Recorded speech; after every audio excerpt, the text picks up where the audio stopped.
What does your life look like when work is not the most important thing in it? You are not doing enough. Someone else is ahead of you. Rest later. While you are sleeping, your competition is working. Work hard enough, grind long enough, and you will make it. This is what hustle culture do in the first act. It doesn't threaten you, it seduces you. It make overwork feel like a choice you proud of. It make exhaustion feel like evidence that you are serious. And here is something nobody puts on the motivational content. Hustle culture was not created for your benefit.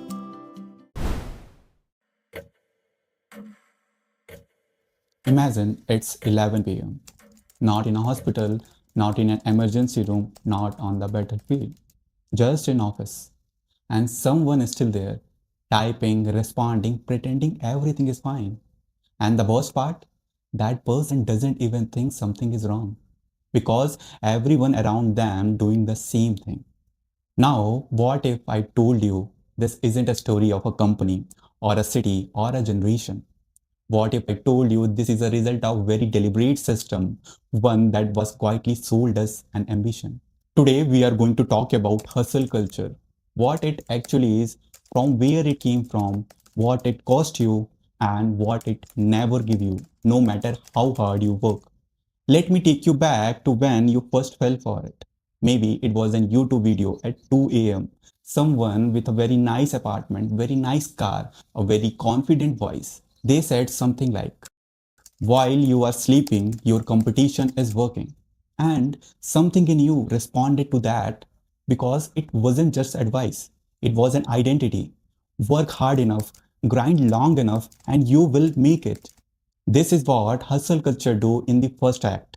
It doesn't threaten you, it seduces you. It make overwork feel like a choice you proud of. It make exhaustion feel like evidence that you are serious. It make a person who log off on time looks weak. And here is the data that shows how deeply this has worked. According to the International Labour Organization, Indian workers work average 47 hours per week, with over 51% of workers work more than 49 hours regularly. That is one of the highest figure in the world. But you say those are just a number. Let me make it personal. Think about the last time when you took proper holiday. No email, no just checking something quickly. No guilt about unreachable. If you are struggling to remember one, that's not a scheduling problem. That's a mindset problem. And it wasn't built by accident. And here is something nobody puts on the motivational content. Hustle culture was not created for your benefit. Let me explain. In the early 20th century, a 8-hour workday was a revolution. Workers literally died for it. Before that, 12, 14, 16-hour shifts were normal, and it was called progress. Then something interesting happened. As the economy shifted from factories to office and from manual labors to knowledge work, this rule became invisible. Because how would you measure the productivity of a software engineer? How would you measure the productivity of marketers' output? How would you tell someone is actually working or just looking like they are working? You can't, right? And so the new system was born, not of clock and shift, but the visibility and availability. If you reply fast, you are dedicated. If you are stayed late, you are serious. And if you are reachable on weekend, then you are the team player. None of this was written in any contract, but it was all understood. And then social media arrived, and suddenly hustle culture had a marketing department. Suddenly, your grind needed an audience. Your 5 a.m. alarm was a personal brand, and your burnout was a badge of honor. So what is your excuse? Researchers who have studied the self help industry closely have pointed out something uncomfortable. A large part of hustle culture content is not designed to help you succeed. It's designed to keep you buying into the next level of the same system. Feeling behind is their product. And here is what makes the whole system so brilliant from the business perspective. A burnout employee who blames themselves is far more profitable than the employee who questions the system. Let's talk about what this actually cost. Not in the productivity report, not in the economic data, but in life. I wanted you to think about someone you know, or maybe it's you, who for the last 2 or 3 years has been full grind mode. Promotion chased, deadline hits, always in a room, always responsive. Now ask honestly, when did they read a book just for a fun? When did they last go somewhere without opening their laptop once? When did they last feel genuinely rested, not just less tired?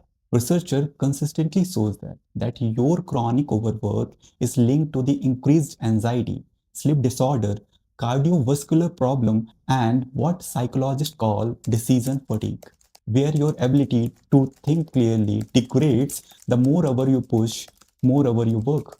So here is a great irony of an hustle culture. A very thing it promises, success, achievement, being at the top, is actively undermined by the method it recommends. Because you cannot think your best thought when you are running quiz on 4 hours of sleep.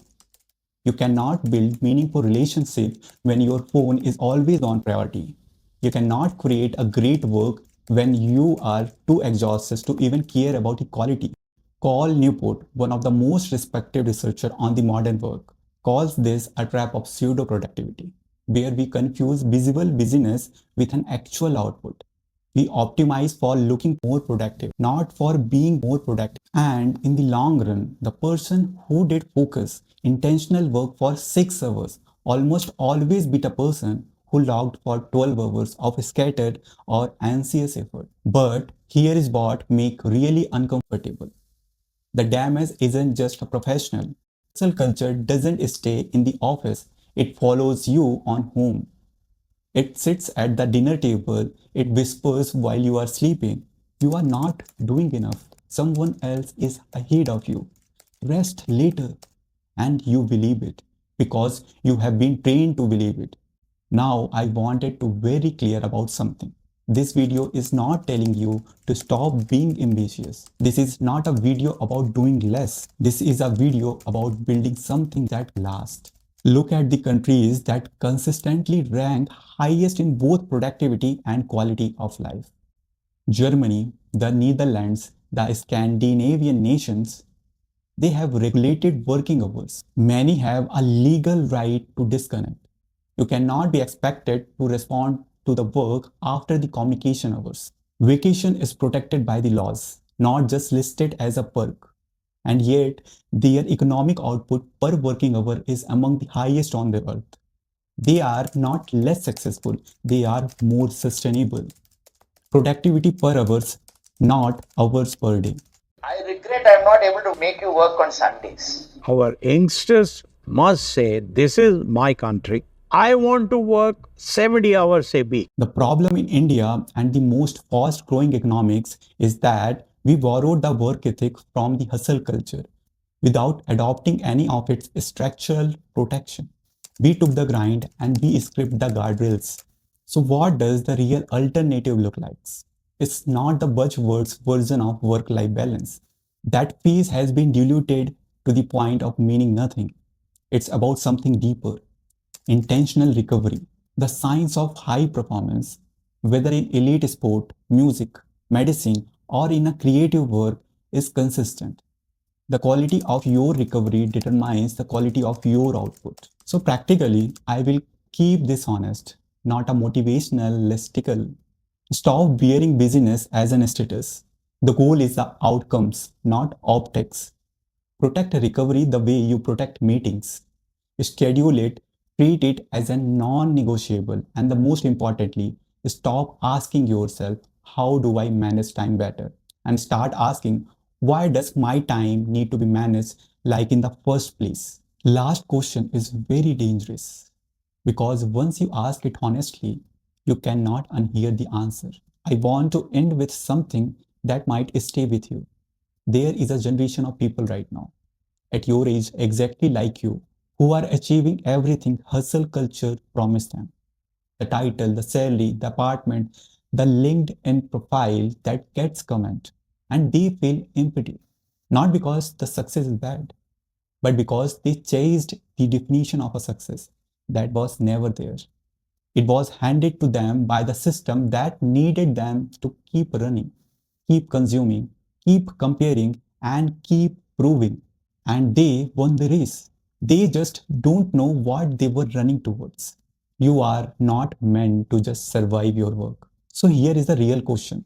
This video want you to sit with not how do I become more productive, not how do I find balance, but this. What does your life look like when work is not the most important thing in it? Not when you retire, not someday, but now. If you cannot answer this easily, it might be the most important question you have been postponing. Think about it, and I will see you in the next one.